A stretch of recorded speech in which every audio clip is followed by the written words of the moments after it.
Just in the last hour, he has slapped comprehensive sanctions on the state of Colombia in South America because they refused his unilateral attempt to land 2 military aeroplanes full of deportees in their country without so much as a by your leave.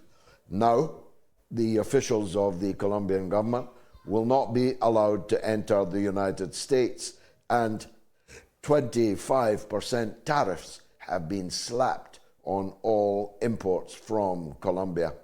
And this just a day after an attempt was made to do the same thing in Mexico, an altogether bigger enchilada, if you'll forgive the pun.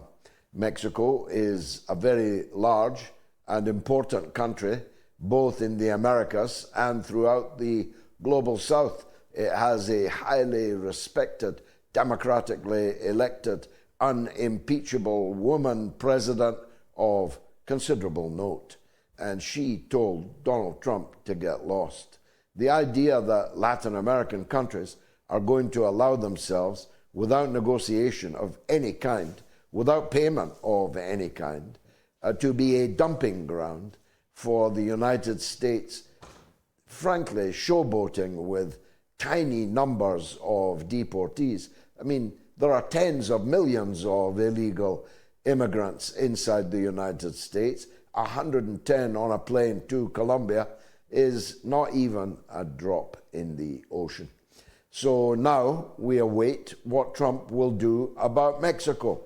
Will he try to do what he's done about Colombia, or will he end this foolishness and get around a table with his neighbors and bring about an agreement that will facilitate the perfectly legitimate United States government wish to rid its country of illegal immigrants?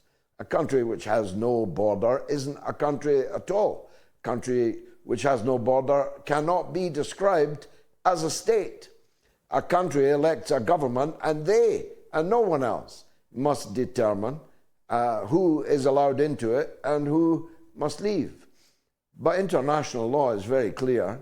You can't just put people on an airplane and drop them anywhere else that you fancy.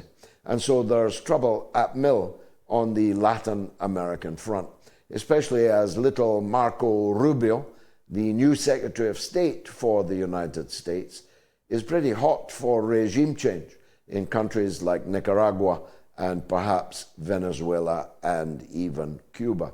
So trouble in the insultingly phrased backyard of the United States. Actually, the United States is the backyard of Latin America, but understandably, they don't like it put that way. And of course, in the north of the Americas, Donald Trump continues to boast that he's going to absorb Canada, a British Commonwealth country, with a functioning parliament and government led, alas, by one idiot after another, but a huge country, second biggest country in the whole world.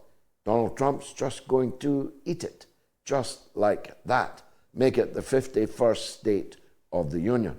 Again, he didn't even talk to the Canadian political class before shooting off his mouth about ending their national sovereignty.